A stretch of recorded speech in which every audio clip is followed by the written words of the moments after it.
لله نحمده ونستعينه ونستغفره ونعوذ بالله من شرور أنفسنا ومن سيئات أعمالنا من يهده الله فلا مضل له ومن يضلل فلا هادي له وأشهد أن لا إله إلا الله وحده لا شريك له وأشهد أن محمدا عبده ورسوله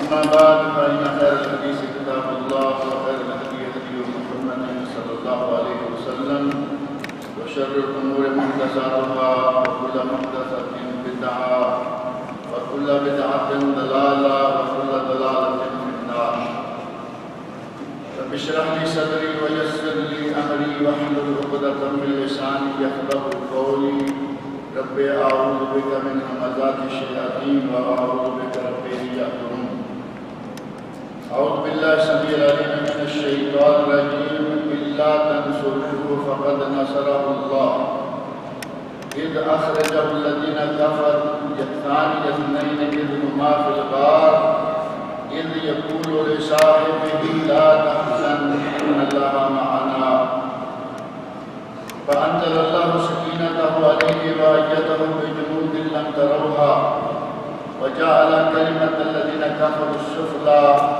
وكلمة الله هي العليا والله عزيز حكيم.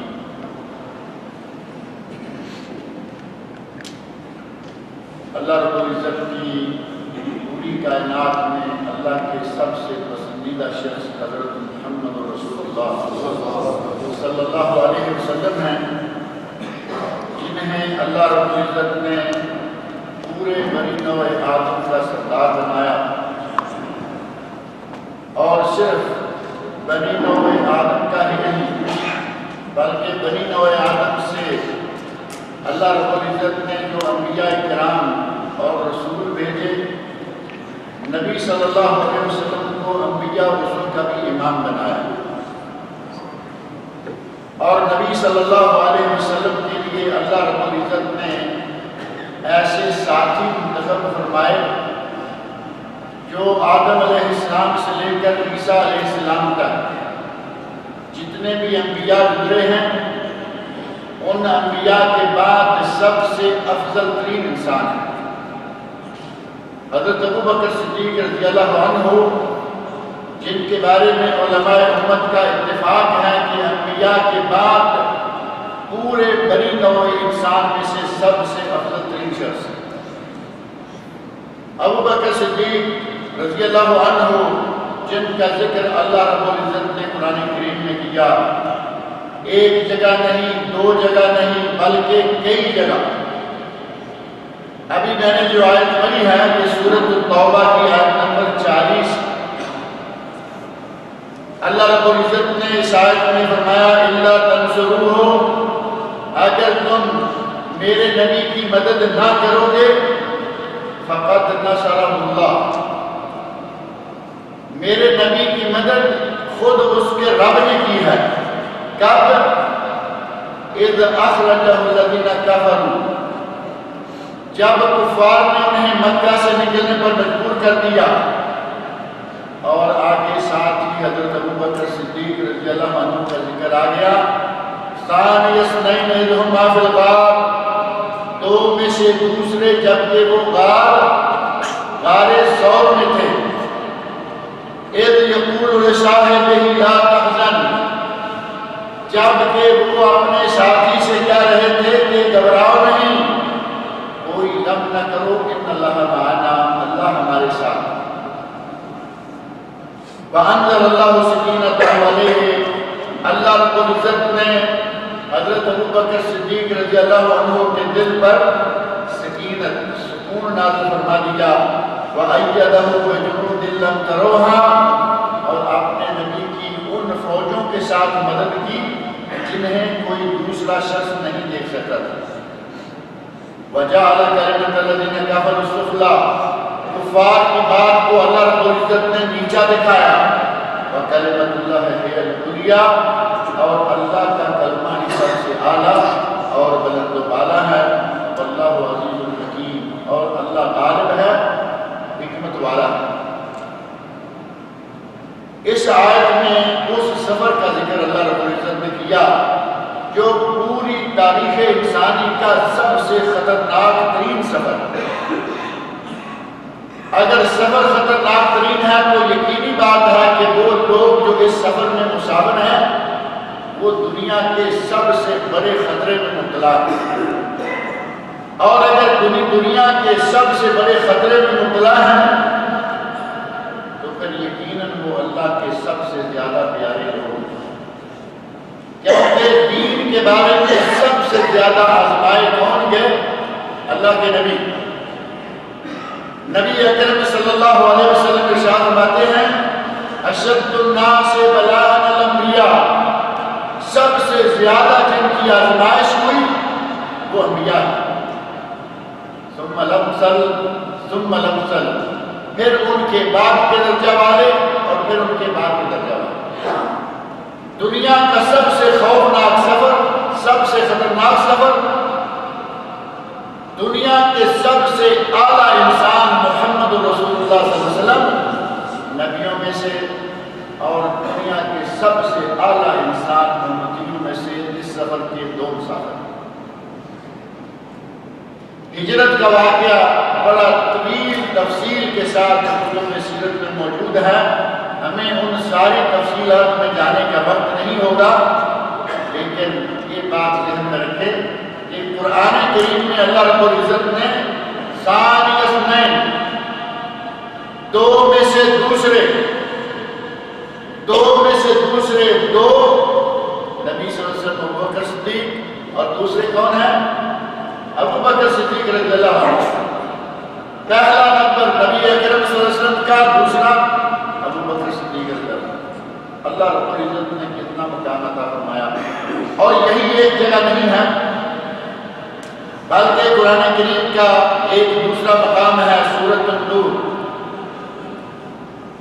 شروع سے لے کر آیت 22 تک آپ پڑھیں، آپ کو ابو بکر صدیق کا گھرانہ، ابو بکر صدیق کی بیٹی صدیقہ بنت صدیق، اللہ رب العزت کی آسمان سے نازل کردہ برات۔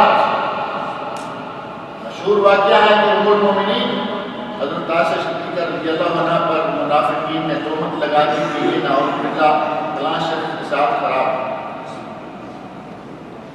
اللہ رب العزت اپنے نبیوں کو سب سے زیادہ آزماتا ہے۔ آپ اندازہ کریں کہ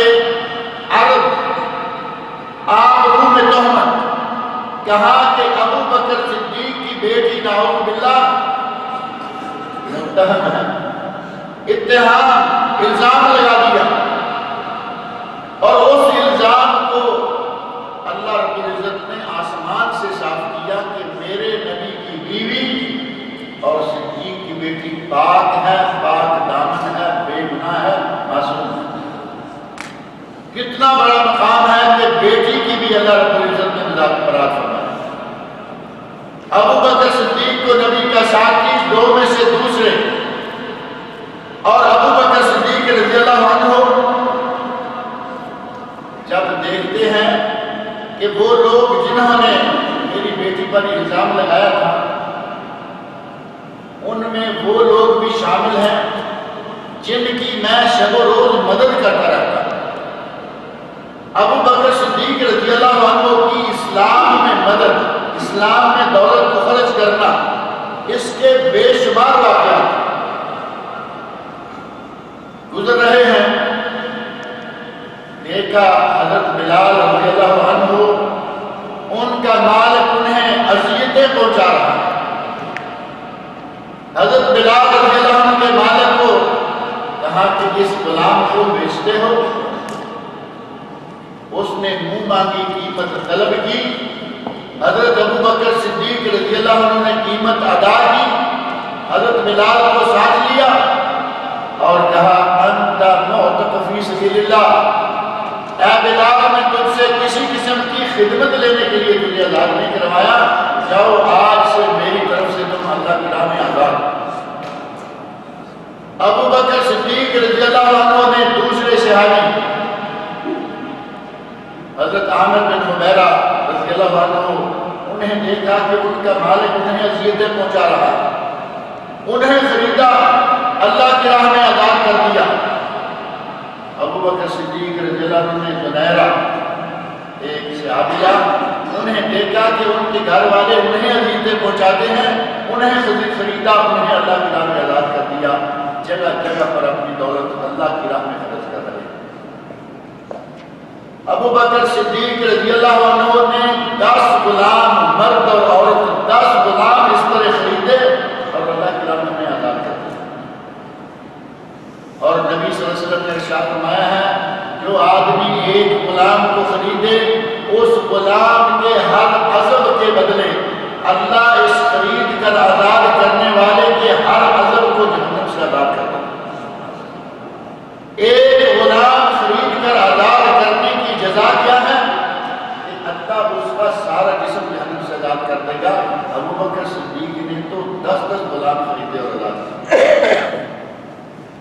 ابو بکر صدیق رضی اللہ عنہ انہیں یہ شرف حاصل ہے کہ سب سے پہلے مسلمان ہیں، جو اوائل مسلمان ہیں 4 لوگ، جن میں سے آپ کی بیوی ام المؤمنین حضرت خدیجہ الکبریٰ رضی اللہ عنہا، عورتوں میں سے پہلی مسلمان نبی صلی اللہ علیہ وسلم کی اپنی زوجہ محترمہ، مردوں میں سے پہلے مسلمان حضرت ابو بکر صدیق رضی اللہ عنہ، مردوں میں سے سب سے پہلے مسلمان ابو بکر صدیق، اور نوجوانوں میں سے پہلے مسلمان حضرت علی رضی اللہ عنہ کو چھوٹی عمر کے اللہ رب العزت نے نوجوانی میں ہی اسلام قبول کرنے کی توفیق دے دی۔ اور غلاموں میں سے پہلے مسلمان حضرت زید بن حارثہ رضی اللہ تعالیٰ عنہ، اللہ رب العزت نے جن کو پہلے اسلام قبول کرنے کی توفیق عطا فرمائی ان میں ابو بکر صدیق رضی اللہ عنہ۔ حضرت ابو بکر صدیق کا اسلام لانا مکہ میں مسلمانوں کے لیے ایک شعلہ تھا، ان کی دعوت سے پر لوگ مسلمان ہونا شروع ہو گئے، ایک ہوا دوسرے ہوئے، دیکھتے دیکھتے 30 لوگ اسلام قبول کرتے ہیں ان کے ہاتھ پر۔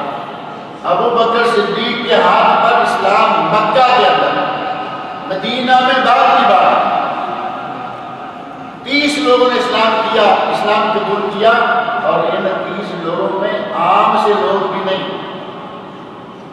ان 30 لوگوں میں 6 وہ لوگ ہیں جو عشرہ مبشرہ میں سے، 6 لوگ وہ ہیں جنہیں اللہ نے دنیا میں جنت کی بشارت دی۔ نبی اکرم صلی اللہ علیہ وسلم نے فرمایا تھا علی لا یہدی اللہ بک لا یہدی اللہ علی یدک رجلا واحدا خیر لک من حمر النعم، اللہ تیرے ہاتھ پر ایک آدمی کو ہدایت دے دے تیرے لیے سرخ اونٹوں کی دولت سے بھی زیادہ قیمتی۔ ان کے ہاتھ پر ایک آدمی کو نہیں 6 جنتیوں کو اللہ رب العزت نے جنہیں دنیا میں جنت کی بشارت دی، ان کو اسلام قبول کرنے کی توفیق دی، اور 24 دوسرے مسلمان ان کے ہاتھ پر اسلام لائے۔ اللہ رب العزت نے ان کے اسلام کے ساتھ ہی برکات کا نزول شروع کر دیا۔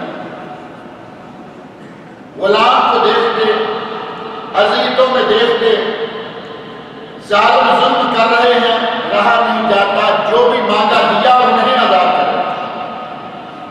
باپ ابھی مسلمان نہیں ہے، ابو قحافہ رضی اللہ تعالیٰ عنہ ہجرت مدینہ کے بعد جا کے مسلمان ہوئے، مکہ میں حضرت ابو بکر صدیق غلام خریدتے ہیں، آزاد کرتے ہیں، وہ چونکہ ابھی مسلمان نہیں ہیں، کہتے ہیں کہ بیٹا تم کن لوگوں پہ پیسہ خرچ کر رہے ہو، لوگ اس پر پیسہ خرچ کرتے ہیں، کل کو اس کا بازو بنے، اس کا کام کرے، اس کی خدمت کرے، تمہارے ساتھ کوئی ہوتا بھی نہیں، پیسہ بھی خرچ کر رہے ہو۔ مسلمان ابھی نہیں ہوئے، آخرت کے بارے میں ابھی ایمان نہیں۔ ابو بکر صدیق رضی اللہ عنہ فرماتے ہیں ابا جان میں دنیا کمانے کے لیے غلام خرید کر آزاد نہیں کر رہا، میں اپنے رب سے کچھ امیدیں رکھتا ہوں، وہاں اللہ تعالیٰ مجھے۔ ابو بکر صدیق رضی اللہ عنہ کی ساری زندگی قربانیوں کی زندگی، نبی اکرم صلی اللہ علیہ وسلم کی ذات پر اس حد تک قربان ہے، اگر سفر ہجرت کی تفصیلات دیکھیں، ابو بکر صدیق ہر اس جگہ اپنی جان قربان کرنے کے لیے کھڑے ہیں جہاں نبی صلی اللہ علیہ وسلم کو ذرا بھی خطرہ درپیش ہے۔ پورا گھر خدمت میں لگا ہوا ہے۔ نبی اکرم صلی اللہ علیہ وسلم کی خدمت میں ابو بکر موجود ہیں۔ نبی صلی اللہ علیہ وسلم کی خدمت میں ابو بکر کی بیٹی حضرت اسماء رضی اللہ عنہا موجود ہیں۔ ابو بکر صدیق رضی اللہ عنہ کے غلام آزاد کردہ عامر بن حبیرہ موجود ہیں، بیٹے موجود ہیں، بیٹیاں موجود ہیں، اور آپ کے علم میں ہوگا ابو بکر صدیق واحد شخص ہیں کہ اللہ رب العزت نے ان کی یک وقت 4 نسلوں کو صحابی بنایا۔ 4 نسلیں نبی کے صحابی، مسلمان نہیں، نبی کے صحابی 4 نسلیں۔ ابو قحافہ رضی اللہ عنہ مسلمان ہوئے، ابو بکر صدیق کے والد۔ ابو بکر مسلمان ہوئے، سب سے پہلے مسلمان ہیں، 2 نسلیں ہو گئی۔ ابو بکر صدیق رضی اللہ عنہ کے بیٹے عبد الرحمن بھی مسلمان ہوئے، 3 نسلیں ہو گئی، اور محمد بن عبد الرحمن بن ابو بکر بن ابو قحافہ بھی مسلمان ہوئے اور نبی اکرم صلی اللہ علیہ وسلم کے صحابی ہوئے۔ یک وقت 4 پشتیں نبی صلی اللہ علیہ وسلم کی صحابی ہوئی۔ صحابہ میں سے کسی دوسرے کو یہ شرف حاصل نہیں۔ اللہ رب العزت جسے یہ کرم، جس پہ یہ کرم کرے، جسے یہ نعمت عطا کرے، وہ مالک ہے۔ ام المومنین حضرت عائشہ صدیقہ پر تہمت لگ گئی، منافقین نے تہمت لگائی اور کچھ مسلمان کے ساتھ شامل ہو گئے۔ ان مسلمانوں میں سے حضرت حسان بن ثابت رضی اللہ عنہ شاعر رسول کہتے ہیں کہ انسان کا شیطان ہوتا ہے، پھسلایا، منافقین نے الزام لگا دیا، لگ گئے، اور ایک شخص مصطح ابن اثاثہ رضی اللہ عنہ صحابی ہیں، ابو بکر صدیق رضی اللہ عنہ کے رشتہ دار بھی ہیں۔ ابو بکر صدیق رضی اللہ عنہ اپنے رشتہ داروں پر دولت خرچ کرتے ہیں، مستقل وظیفے لگائے ہوئے ہیں۔ ان وظیفہ خار صحابہ میں سے، وظیفہ خار رشتہ داروں میں سے مصطح رضی اللہ عنہ بھی ہیں۔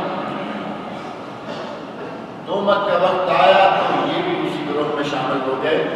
حضرت ابو بکر صدیق رضی اللہ عنہ فرماتے ہیں، میں تم پہ شب و روز خرچ کروں اور تہمت لگانے کی باری آئے تو میری بیٹی کی تہمت میں تم بھی شامل ہو جاؤ، میں آج کے بعد تمہیں کسی قسم کا کوئی خرچہ نہیں دوں۔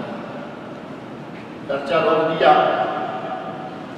اللہ رب العزت نے ام المومنین حضرت عائشہ صدیقہ رضی اللہ عنہ کی برات کہ یہ بری الذمہ ہیں، ان پہ جو الزام لگایا گیا ہے وہ الزام سراسر غلط ہے۔ اللہ رب العزت نے مستقل یہ قانون بنا دیا، ان الذین جاءوا بالافک عصبۃ منکم، یہ گروہ جو تمہیں میں سے ہے، کچھ منافقین ہیں، کچھ مسلمان ہیں، انہوں نے تہمت لگائی ہے، بہت بڑا بہتان باندھا ہے۔ فرمایا لا تحسبوہ شر لکم، اسے اپنے لیے برا نہ سمجھو، بل ہوا خیر لکم، نتائج کے اعتبار سے تمہارے لیے بہتر ہے۔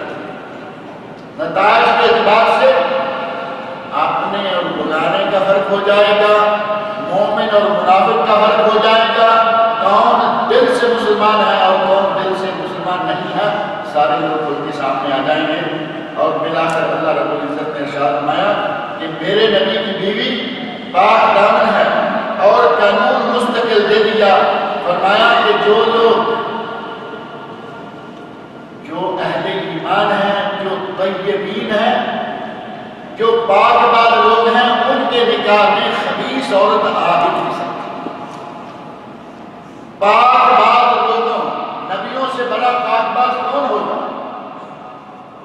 فرمایا کہ پاک باز لوگوں کے پاس خبیث عورت نہیں ہو سکتی، اور خبیث مردوں کے پاس پاک باز عورت نہیں ہو سکتی۔ قانون بنا دیا، اور آیت نمبر جا کے ارشاد فرمایا الخبیثات للخبیثین، خبیث عورتیں خبیث مردوں کے لیے، والخبیثون للخبیثات، اور خبیث مرد خبیث عورتوں کے لیے، والطیبات للطیبین، پاک باز عورتیں پاک باز مردوں کے لیے، والطیبون للطیبات، اور پاک باز مرد پاک باز عورتوں کے لیے، اولئک مبرؤون مما یقولون، کہا کہ جو یہ بدبخت لوگ کہہ رہے ہیں، منافقین جو الزام لگا رہے ہیں، جس پہ الزام لگا رہے ہیں وہ اس الزام سے بری ہے، لہم مغفرۃ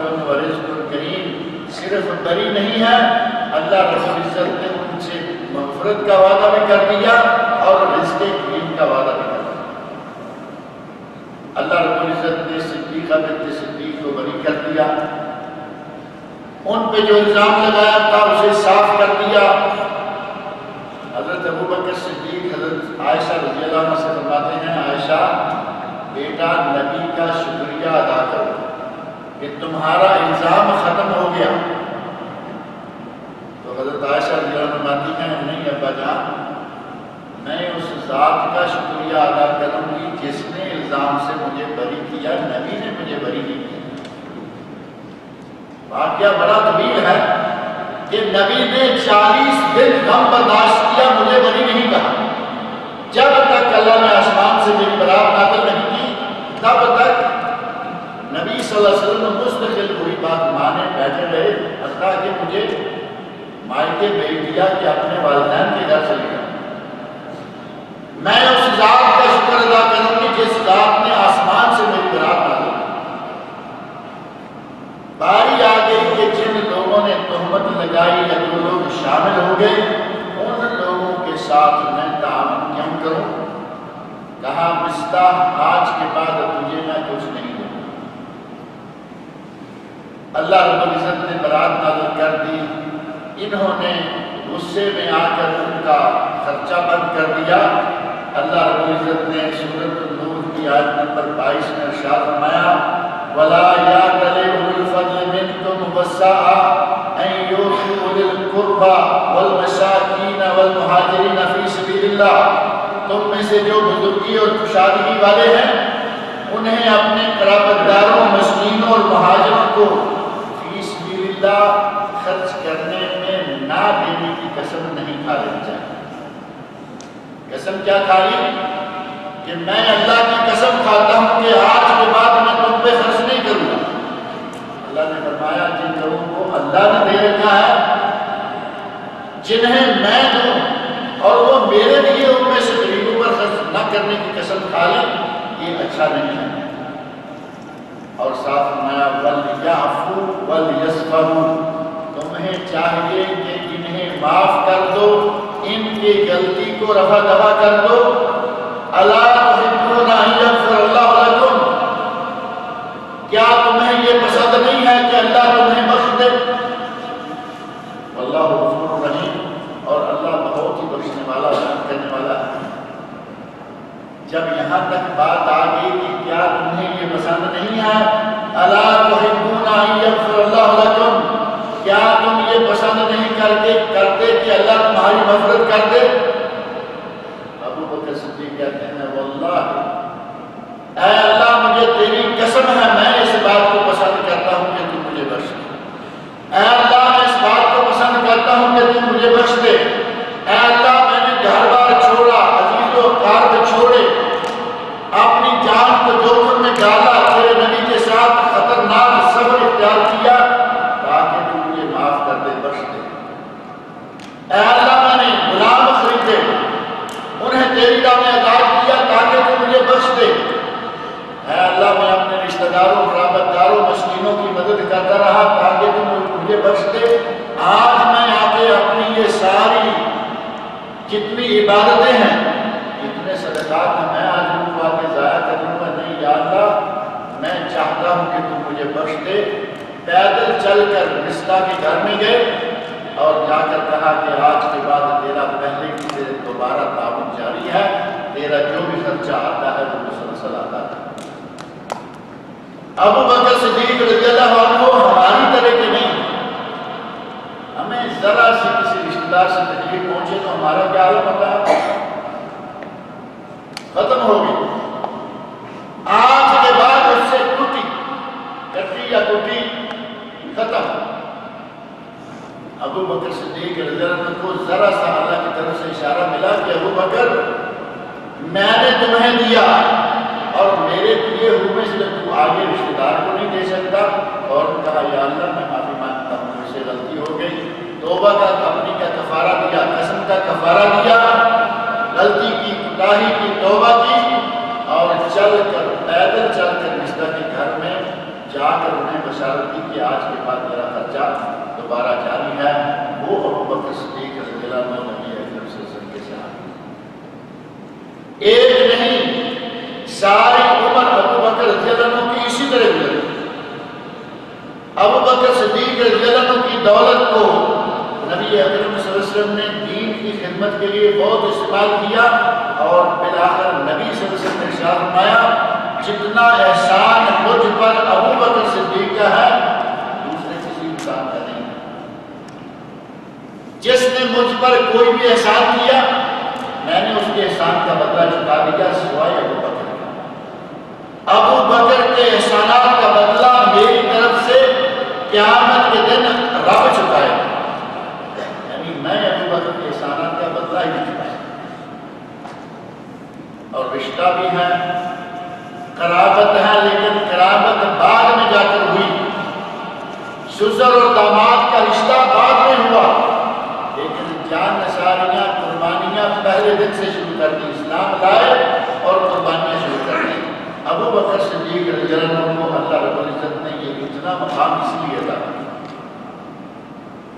منافقین نے، مشرکین مکہ نے، انہوں نے کہا ابو بکر تم بڑا میرا نبی کرتے ہو، دیکھو تیرا نبی آج کیا کہہ رہا ہے، میں راتوں رات شام گیا، مسجد اقصی میں نماز پڑھی، آسمان گیا، آسمانوں کی سیر کی، جنت کی، دوزخ دیکھا، واپس بھی راتوں رات آ گیا۔ وہ سمجھ رہے ہیں کہ یہ بات یہ ابو بکر کہاں مانے، وہ اپنی طرح اپنے دل و دماغ کی طرح ابو بکر کے دماغ کو سمجھ رہے ہیں کہ یہ بات تو ماننے میں نہیں آ سکتی، ہم مہینوں کا سفر اختیار کریں اور تب جا کے شام پہنچے، اور یہ راتوں رات جائے بھی صرف شام ہی نہیں بلکہ آسمانوں کا سفر بھی کر کے آ جائے اور کرے کہ رات کو ہی میں واپس آ گیا۔ ابو بکر نہیں مانیں گے، اپنی طرف سے بہت بڑا مسئلہ لے کے گئے، کہا ابو بکر دیکھا تمہارا ساتھی کیا کہہ رہا ہے۔ ابو بکر صدیق رضی اللہ عنہ نے ان سے صرف یہ تاکید اور تصدیق کی، کہا کہ کیا واقعی اب میرے نبی نے یہ بات کہی ہے، واقعی وہ کہہ رہے ہیں کہ میں آسمان گیا اور آیا، کہا جا کے پوچھ لو، واقعی وہ یہ بات کہہ رہے ہیں۔ پوچھنے کی نوبت نہیں آئی، وہی کھڑے کیا کہا اگر میرے نبی نے یہ بات کہی ہے تو میں مانتا ہوں کہ واقعی آپ راتوں رات شام گئے، آسمان گئے اور واپس بھی آ گئے، میں ان کی تصدیق کرتا ہوں۔ پوری امت کے صدیق، نبی اکرم صلی اللہ علیہ وسلم کے رفیق، حضر کے ساتھی، سفر کے ساتھی، زندگی کے ساتھی، قبر کے ساتھی، اللہ رب العزت نے اتنا ساتھ دیا اور نبی اکرم صلی اللہ علیہ وسلم نے ان کے مقام کو اس حد تک پہچانا، کبھی کوئی موقع ملتا تو آپ کہتے ہیں میں ایمان لاتا ہوں، ابو بکر بھی ایمان لاتے ہیں، عمر بھی ایمان لاتے ہیں، یہ بات ہوگی قیامت کے قریب، ایسا ہوگا میرا بھی ایمان ہے، ابو بکر عمر کا بھی ایمان ہے، اتنے اعتماد کے ساتھ یہ دونوں کا نام بار بار لیا کرتا ہے، میرا بھی ایمان ہے، ابو بکر کا بھی ایمان ہے۔ احد پہاڑ پہ کھڑے ہیں، بیٹھے ہیں، نبی اکرم صلی اللہ علیہ وسلم ہیں، ابو بکر صدیق ہیں، عمر فاروق ہیں، عثمان غنی ہیں۔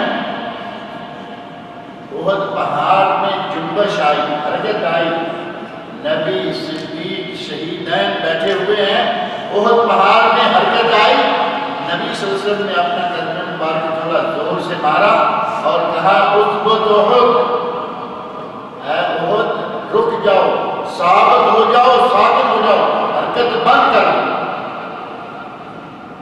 احد نے حرکت بند کر دی، پہاڑ بھی بات مان رہا ہے۔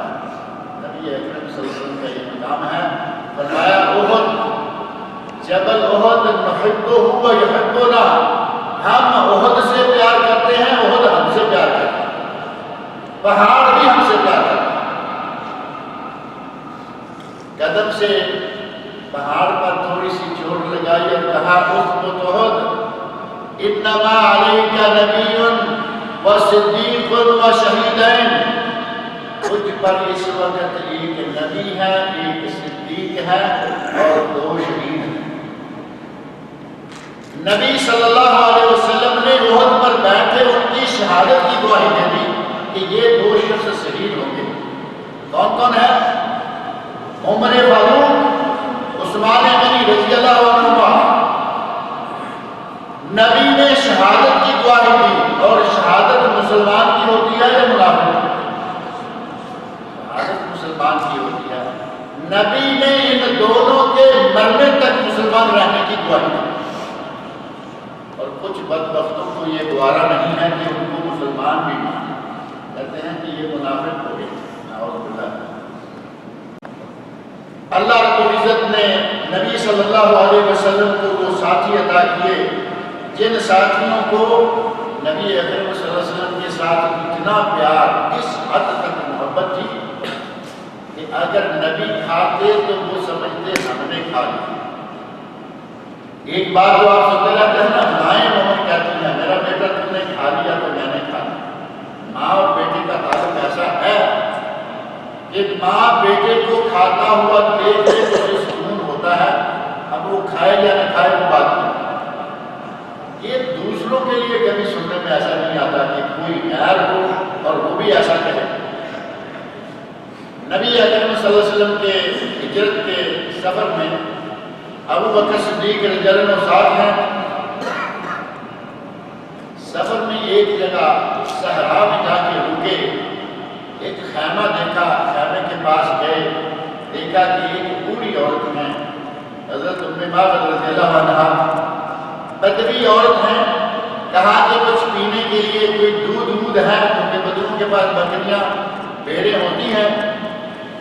تو خاتون محترمہ کہتی ہیں کہ بھئی جو میرے بکریوں میں سے دودھ دینے والی بکریاں تھیں، چلنے پھرنے والی تھیں، وہ تو میرے شوہر لے گئے چلانے کے لیے، ہمارے گھر میں اس وقت یہ ایک بکری بیٹھی ہوئی ہے جو چل نہیں سکتی، اتنی کمزور ہو چکی ہے کہ کھڑی ہوتی ہے اور بیٹھ جاتی ہے، یہاں چارہ مل جائے تو کھا لیتی ہے، اور یہ اس کمزوری کی وجہ سے دودھ وغیرہ دینا بھی بند ہو چکی ہے۔ نبی اکرم صلی اللہ علیہ وسلم بکری کے قریب گئے، بکری کی پشت پر ہاتھ پھیرا، بکری کے تھنوں پر ہاتھ پھیرا، بکری کے تھن دودھ سے بھر گئے۔ ابو بکر صدیق رضی اللہ عنہ گئے، فوری طور پر گئے، برتن اٹھایا، جا کے نبی صلی اللہ علیہ وسلم کی خدمت میں پیش کیا۔ نبی صلی اللہ علیہ وسلم نے بکری کا دودھ دھونا شروع کیا، پورا برتن بھر کے دودھ نکالا، دودھ لے کے لا کے حضرت ابو بکر صدیق کے سامنے رکھا۔ ابو بکر پیو، سچے پیر دیکھو، پیاس لگی ہوئی ہے پیر صاحب کو بھی، دودھ اپنے ہاتھ سے نکالا اور مریض کو کیا رہے ہیں، ابو بکر دودھ پیو۔ اور آج کے مریض پہلے پیٹ بھریں گے، کچھ گھر والوں کے لیے بھی بھیج لیں گے یا جمع کر لیں گے، اور بچا کھچا مریضوں کے لیے۔ یہاں پہلے کہا ابو بکر تم پیو۔ ابو بکر صدیق رضی اللہ عنہ فرماتے ہیں اشرب انت یا رسول اللہ، اے اللہ کے رسول آپ پیجیے۔ نبی اکرم صلی اللہ علیہ وسلم نے دودھ پینا شروع کیا۔ صدیق کہتے ہیں کہ میں دیکھ رہا تھا کہ آپ دودھ پی رہے ہیں اور مجھے بڑا سکون مل رہا ہے۔ آپ نے دودھ پیا اور کہا ابو بکر اب تم پیو۔ میں نے کہا اشرب انت یا رسول اللہ، اے اللہ کے رسول آپ بھی اور پیجیے۔ آپ نے اور پی۔ اشرب یا ابو بکر، تیسری مرتبہ کہا ابو بکر اب تم پیو. تو میں نے عرض کیا اشربت یا رسول اللہ, اللہ کے رسول آپ اور پیجیے. نبی اکرم صلی اللہ علیہ وسلم نے اور دودھ پیا, 3 مرتبہ دودھ پیا. ابو بکر صدیق کہتے ہیں مجھے اللہ کی قسم ہے میں نبی صلی اللہ علیہ وسلم کو دودھ پیتے ہوئے دیکھ رہا تھا, مجھے مسلسل ایسے لگ رہا تھا جیسے دودھ میری آنکھوں میں جا رہا ہے اور میں سیر ہو چکا. اتنا پیار, اتنا تعلق, اتنی قربت, اتنی حقیقت کہیں دیکھنے میں آتی ہے. دودھ آپ پی رہے ہیں, وہ کہہ رہے ہیں کہ سیراب میں ہو رہا ہوں. اور اس تعلق کے ساتھ ساتھ ابو بکر صدیق رضی اللہ عنہ کے فضائل و برکات میں سے کیا کیا باتیں ذکر کریں. نبی صلی اللہ علیہ وسلم کی وفات کا وقت قریب آ گیا. آپ نے صحابہ کرام میں بیٹھے ہوئے کہا کہ اللہ نے اپنے ایک بندے کو اختیار دیا ہے کہ چاہے تو دنیا پسند کر لو, چاہے تو آخرت پسند کر لو, اور اس بندے نے آخرت پسند کر لی. ابو بکر صدیق رضی اللہ عنہ بیٹھے ہوئے ہیں جیسے آدمی, ایک تو یہ آدمی مار کے بیٹھنا ہے, اور ایک ہے کہ گھٹنے کھڑے ہیں, اپنے پیٹ اور سینے کے قریب آئے ہوئے ہیں, اور ایسے اپنے بازوؤں کو گھٹنوں کے گرد گھیرا لگا کے بیٹھا جاتا ہے جیسے کرسی ہوتی ہے. اور عربوں میں اس طرح بیٹھتے وقت کبھی کبھی لوگ, بلکہ ہمارے یہاں پیچھے سے کپڑا لیا, گھٹنوں کو گھیرا دے کے کہیں کپڑا پھنسا دیا, مکمل کرسی بن جاتا. ابو بکر صدیق اس کرسی کی طرح نہیں بیٹھے ہوئے, اپنے بازوؤں کے ساتھ گھٹنوں کو پکڑا ہوا بیٹھے ہوئے ہیں, بازو پیٹ کے اور سینے کے ساتھ لگے ہوئے ہیں. جب یہ بات نبی اکرم صلی اللہ علیہ وسلم نے سارے صحابہ نے کی کہ اللہ نے ایک بندے کو یہ اختیار دیا ہے, چاہے تو دنیا کی زینت اختیار کر لو, چاہے تو آخرت اختیار کر لو, بندے نے آخرت اختیار کر لی. ابو بکر صدیق رضی اللہ عنہ کا سر پہلے ہی گھٹنوں کے پاس ہے, اپنے گھٹنوں میں سر دیا اور زور رونا شروع کر دیا. سارے صحابی حیران کہتے ہیں ما بال هذا الشیخ, اس بوڑھے کو کیا ہوا. اور بوڑھے کیوں کہا؟ نبی صلی اللہ علیہ وسلم کی اب عمر ہے 63 برس, اور ابو بکر صدیق رضی اللہ عنہ کی عمر ہے 61 برس, صرف 2 سال کا فرق. 61 برس کا بندہ بوڑھا ہو جاتا ہے نا, مانے کو یا نہ مانے الگ بات ہے, لیکن آدمی بڑھاپے میں 60 کے آگے کا داخل ہو گیا. کہتے ہیں ما بال هذا الشیخ, اس بوڑھے کو کیا ہوا. نبی نے کسی آدمی کی خبر دی ہے, اس آدمی نے آخرت کو پسند کر لیا, اس میں ان کے رونے والی بات ہے. ابو بکر صدیق نے ساتھ ہی کہا اے اللہ کے رسول, میری جان مال میرے ماں باپ آپ پر قربان ہوں. جب یہ بات سمجھ لی صدیق نے کہ میرے نبی اب جانے والے ہیں, تو کہا کہ میری جان مال میرے ماں باپ آپ پر قربان ہوں. اب نبی اکرم صلی اللہ علیہ وسلم سامنے موجود ہیں, صحابہ میں سے کوئی آدمی یہ بات نہیں سمجھ سکا. ابو بکر صدیق سمجھ گئے کہ نبی صلی اللہ علیہ وسلم کے آخری دن آئے. اور ایک وقت آیا کہ باقی صحابہ نے اعتراف کیا, کہا ابو بکر کانا عالم منا, ابو بکر ہم سب سے بڑے عالم اور سب سے زیادہ فہم اور عقل رکھنے والے انسان. نبی کی اشاروں کو ابو بکر سمجھا کرتے. نبی اکرم صلی اللہ علیہ وسلم نے اس وقت اپنی موت کا ذکر کیا, اور اس کے تھوڑے عرصے کے بعد ہی نبی صلی اللہ علیہ وسلم کی وفات ہوئی. ابو بکر صدیق رضی اللہ عنہ 2 سال اور یہ خلافت معلوم ہے نا, 2-2.5 سال ابو بکر کی 63 برس کی عمر میں موت تو کسی کے ہاتھ میں نہیں ہوتی. موت کچھ لوگوں نے باقاعدہ اپنی موت کی بشارتیں دی, کہا کہ مجھے میرے نبی نے کہا کہ 63 برس کی عمر میں فوت ہوا. قادری تو بھی 63 برس کی عمر میں مر جائے گا, معلوم ہے یا نہیں. طاہر, بڑے اسپیشل الفاظ استغفر اللہ 63 برس کی عمر میں میری وفات ہوئی ہے، طاہر 63 برس کی عمر میں تم بھی مر گئے ہو، 65-66 کے دنیا میں ہی تک دکھا رہا ہے۔ موت کسی کے ہاتھ میں نہیں، یہ اللہ کے ہاتھ میں ہے۔ یہ شرف جسے اللہ دے اسے مل سکتا ہے۔ ابو بکر کو اللہ نے یہ شرف بھی دے دیا، 63 برس کی عمر میں آگے فوت۔ نبی سے اتنا پیار، شب و روز، سفر حضر اور دنیا خبر، ہر اعتبار سے ساتھ ساتھ عمر بھی 63 برس کی مانی۔ نبی اکرم صلی اللہ علیہ وسلم نے ابو بکر صدیق کی شان بیان کی، قرآن کریم نے ابو بکر صدیق کی شان بیان کی۔ یہ دو مقامات میں نے ذکر کیے ہیں، اور تیسرا مقام ہے سورۃ اللیل۔ قرآن کریم میں 92 نمبر پر سورت ہے۔ اللہ رب العزت نے جہنم کا ذکر کیا اور جہنم کا ذکر کر کے فرمایا لا یصلاھا الا الاشقى، اس جہنم میں بدبخت لوگ جائیں گے، الذی کذب وتولی، جنہوں نے جھٹلایا اور منہ پھیرا، وسیجنبھا الاتقى، متقی لوگوں کو اللہ رب العزت جہنم سے دور رکھے۔ یہ متقی لوگ کون ہیں؟ الذی یؤتی مالہ یتزکیٰ، جو اپنا مال اللہ کی راہ میں خرچ کر رہا ہے، اپنے مال کو پاک کرتا رہتا ہے۔ وَمَا لِأَحَدٍ عِندَهُ مِن نِعْمَةٍ تُجْزَىٰ، کسی کا کوئی احسان بھی نہیں کہ وہ احسان چکا رہا ہو، بلکہ اپنی طرف سے ان لوگوں کو خرچے دیتا رہتا ہے۔ إِلَّا ابْتِغَاءَ وَجْهِ رَبِّهِ الْأَعْلَىٰ، وہ اپنے رب کی ابتغاء، اپنے رب کی رضا حاصل کرنے کے لیے یہ خرچ کرتا ہے۔ وَلَسَوْفَ يَرْضَىٰ، اور یقیناً اللہ اس سے راضی ہو جائے گا، یقیناً اللہ اس سے راضی ہو جائے گا۔ تمام مفسرین کا اس بات پر اتفاق ہے کہ یہ آیات ابو بکر صدیق رضی اللہ عنہ کے بارے میں نازل ہوئی۔ اللہ نے تعریف کی، رسول اللہ نے تعریف کی، پوری امت اسلامیہ کے سب سے اعلیٰ ترین انسان صحابہ کرام نے تعریفیں کی۔ آپ کا مرحلہ وفات کا وقت آیا تو آپ نے فرمایا مروا ابا بکر فلیصلی بالناس، ابو بکر کو حکم دو کہ وہ لوگوں کو نماز پڑھائیں۔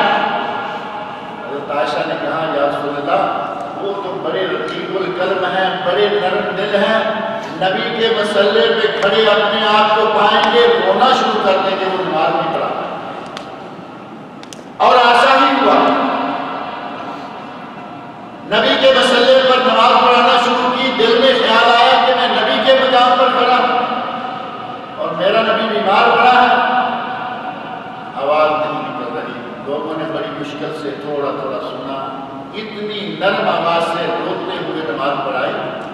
اور ایک وقت آیا کہ صحابیات نبی صلی اللہ علیہ وسلم کی ازواج مطہرات نے خاص طور پر کہا کہ یا رسول اللہ، ابو بکر کی آواز تھوڑی ہے، عمر سے کہیے، رضی اللہ تعالیٰ عنہ، عمر سے کہیے کہ وہ نماز پڑھائیں۔ صحابہ کرام نے حضرت عمر فاروق سے کہہ دیا کہ عمر آپ نماز پڑھائیے۔ حضرت عمر فاروق صحابہ کے کہنے پہ کھڑے ہو گئے۔ نبی اکرم صلی اللہ علیہ وسلم کو آواز پہنچی کہ عمر فاروق نماز پڑھا رہے ہیں۔ آپ نے ناراضگی کا اظہار کرتے ہوئے فرمایا میں نے کہا ہے مروا ابا بکر فلیصلی بالناس، لوگوں سے کہو کہ ابو بکر لوگوں کو نماز پڑھائے۔ بار بار ابو بکر کا نام لے رہے ہیں۔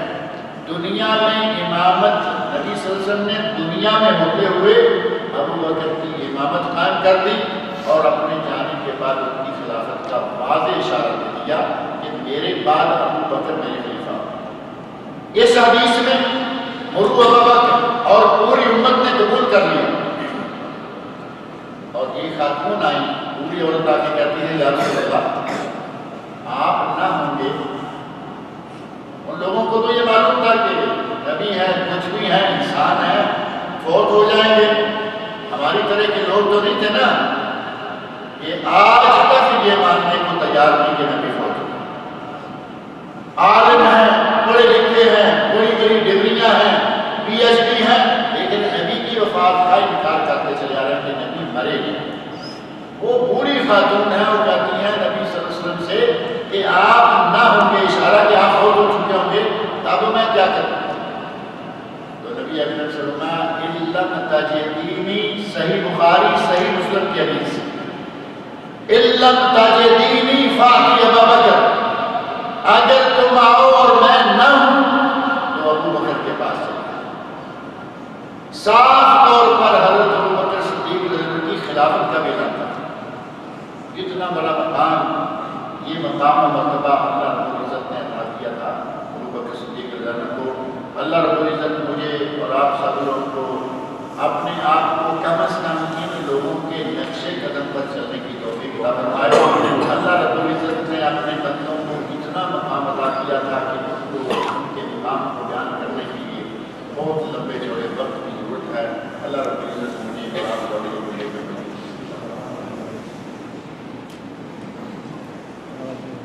باتھ روم جانے کی دعا پڑھ کر باتھ روم کے استعمال کے بعد وضو کے لیے باتھ روم کے اندر ہی انتظام ہے، وضو کے لیے باتھ روم کے اندر بسم اللہ پڑھنا چاہیے یا نہیں؟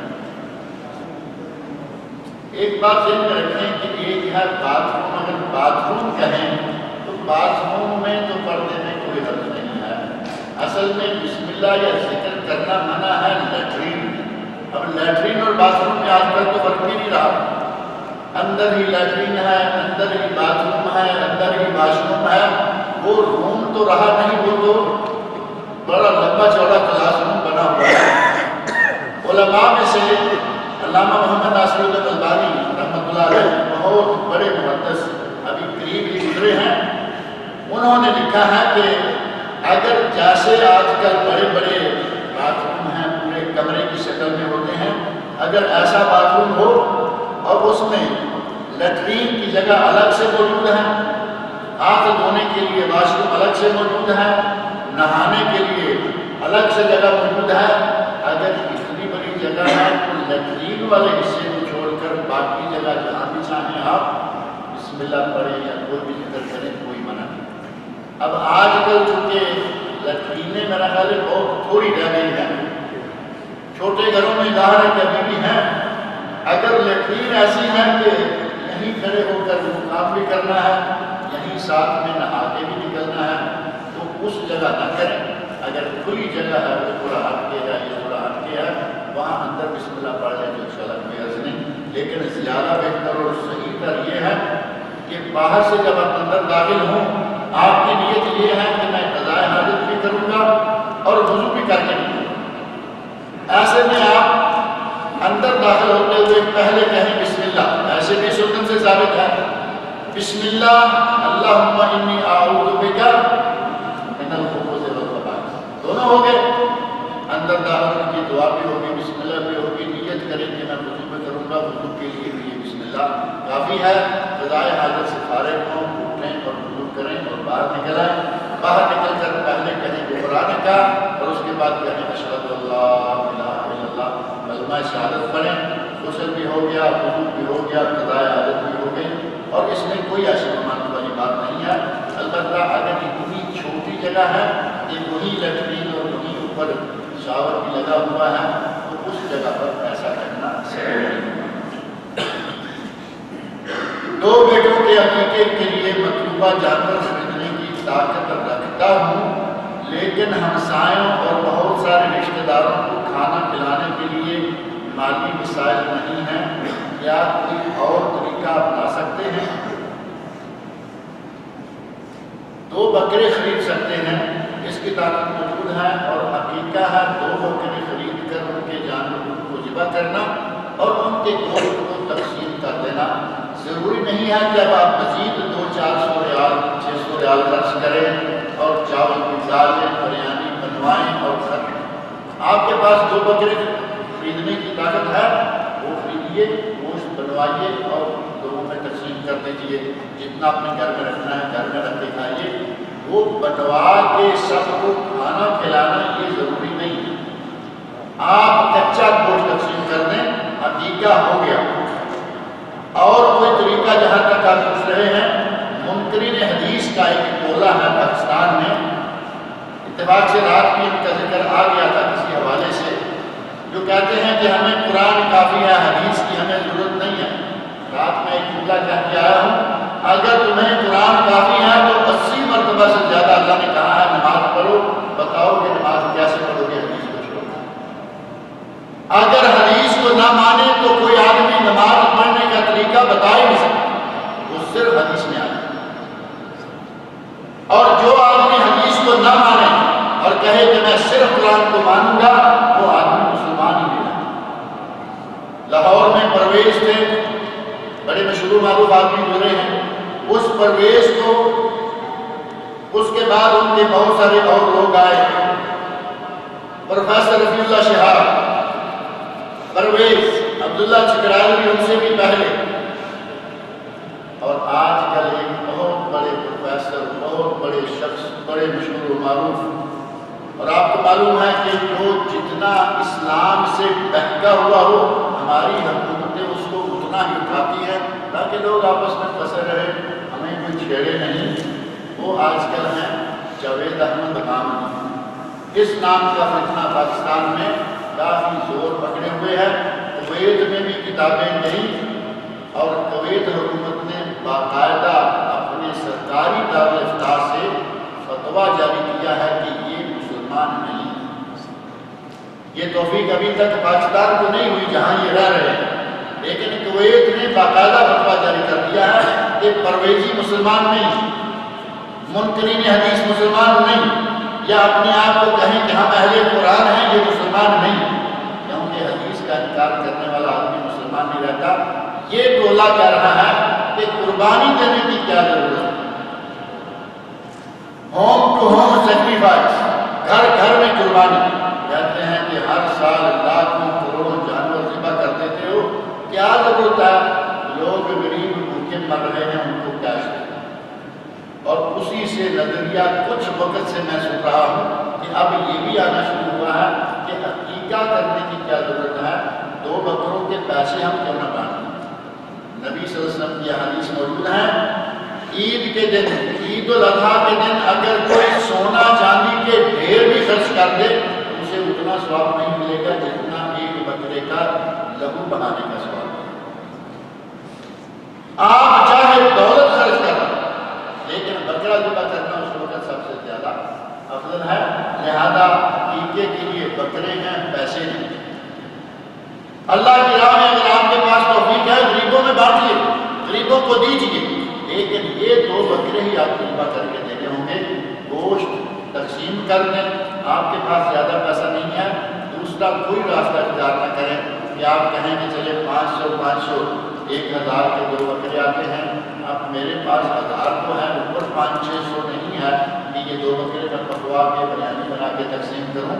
آپ وہ 600 بچائیے اور 2 بکرے کاٹ کے ذبح کر کے گوشت بنا کے بانٹ دیجیے، آپ کا عقیقہ مکمل